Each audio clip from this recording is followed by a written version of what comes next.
podcast kami semester 4 MDB Fakultas Dakwah dan Komunikasi UINSU dengan dosen Haji Muhammad Iqbal Abdul Muin LCMA. Nah, kita akan membahas topik yang sangat penting dalam kehidupan sehari-hari, pentingnya pembinaan komunitas dalam dakwah. Saya adalah Nur Anissa Ritonga dan bersama saya adalah seorang cendekiawan Islam, Satria Faldi Nasution. Assalamualaikum Satria Faldi. Waalaikumsalam warahmatullahi wabarakatuh, Nur Anissa. Nah, pertama-tama mari kita menjelaskan mengapa pentingnya pembinaan komunitas dalam dakwah. Baik, pembinaan komunitas dalam dakwah itu sangat penting, yang dimana ketika kita melaksanakan proses kegiatan dakwah, kita harus mempunyai komunitas yang bisa membimbing kita untuk terus selalu berada di jalan Allah Subhanahu wa taala, yakni untuk bisa membantu kita dalam memperbaiki kualitas akhlak kita dan bagaimana kita bisa mendapatkan teman-teman ataupun orang-orang yang selalu melindungi kita dan menguatkan kita dalam kegiatan ataupun dalam proses dakwah kita sendiri.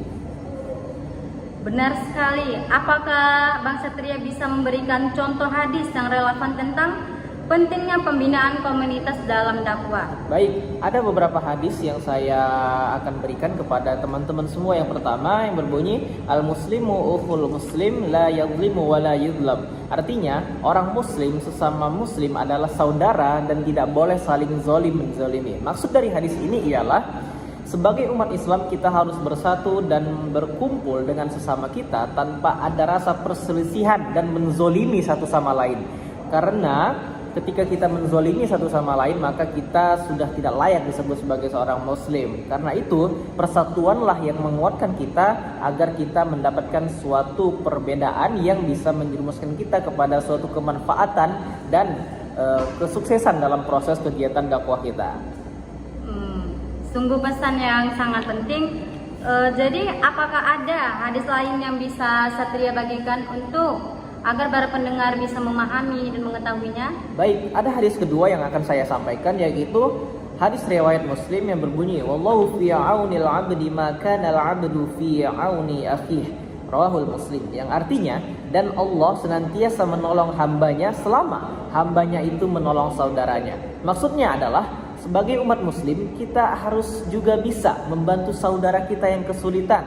Kita juga harus merasakan apa yang ada di dalam hati saudara kita, dan kita harus mengetahui setiap permasalahan-permasalahan yang ada dalam diri saudara-saudara kita. Karena kita adalah umat muslim, ketika kita mendapatkan ataupun berada dalam suatu komunitas tertentu dalam kegiatan dakwah, maka kita harus peka terhadap apa yang telah menimpanya. Karena itu kita mempunyai tugas berat, yaitu untuk membantunya keluar dari permasalahan tersebut. Karena itulah sebenarnya dari esensi dari komunitas pembinaan, bagaimana kita memperbaiki komunitas dalam dakwah kita sendiri. Baik, begitu menginspirasi. Jadi adakah contoh hadis terakhir yang bisa Abang Satria bagikan di diskusi kita hari ini? Iya, ada hadis terakhir, yaitu yang berbunyi dari Abu Hurairah radhiyallahu anhu, qala sab'atu yudhilluhumullahu fi dhillah yauma la dhillu illa dhilluh, al-imamul 'adil wa syabbun nasha'i bi ibadatillah wa rajulun qalbuhu mu'alliqah fil masajid wa rajulani tahabbam fillahi jattama'a 'alaihi wa tafarraqa 'alaihi. Yang artinya dari Abu Hurairah radhiyallahu anhu, dari Nabi sallallahu alaihi wasallam bersabda, beliau mengatakan bahwasanya ada 7 golongan yang dinaungi Allah dalam naungannya pada hari di mana tidak ada naungan kecuali naungan dari Allah tersebut.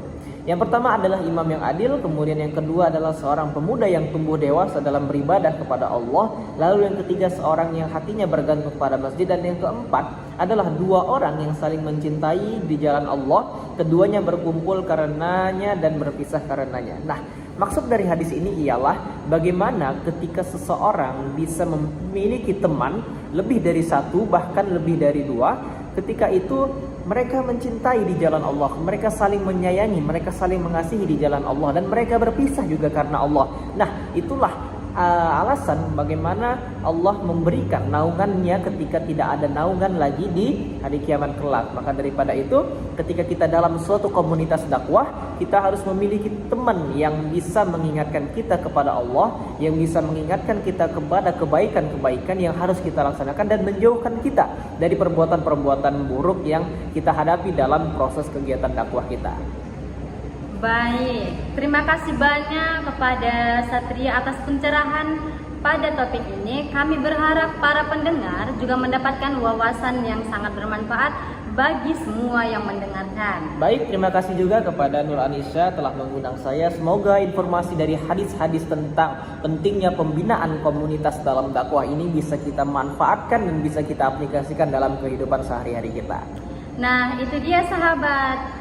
Terima kasih telah mendengarkan podcast kami tentang pentingnya pembinaan komunitas dalam dakwah, pembelajaran dari sunnah dan sunnah Rasulullah.